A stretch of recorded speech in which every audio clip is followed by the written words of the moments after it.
پھر بعض خاص طبقات پر حضور نے خاص احسان کیا۔ آج بھی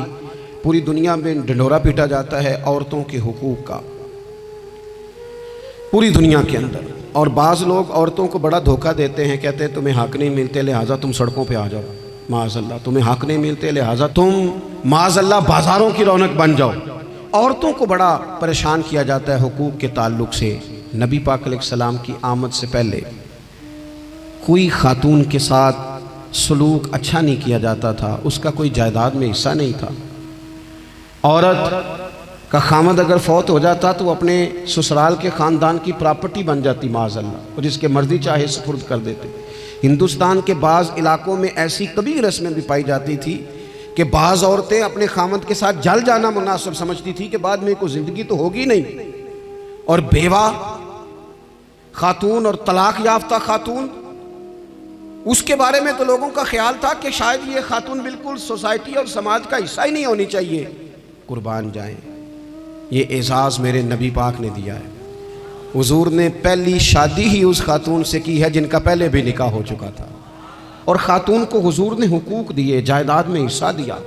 کہا جو بیٹیوں کی بہنوں کی پرورش کر کے آئے گا اور اچھی پرورش کر کے انہیں روانہ کر دے گا، جس طرح میری 2 انگلیاں جڑی ہوئی ہیں میرے ساتھ جڑ کے جنت میں جائے گا۔ اور ایک روایت میں فرمایا کہ جب کسی کے ہاں بیٹی پیدا ہوتی ہے نا تو اللہ فرشتوں کو بھیجتا ہے،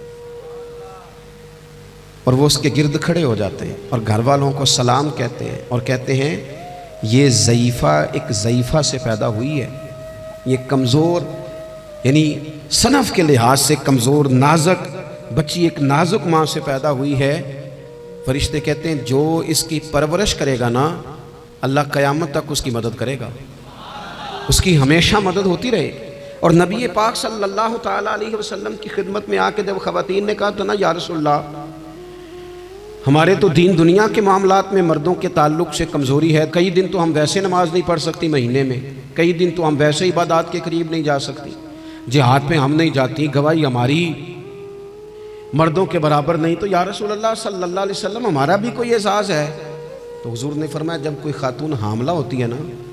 تو اللہ اسے اتنا ہی ثواب دیتا ہے جتنا جہاد کرنے والے کو ثواب دیتا ہے،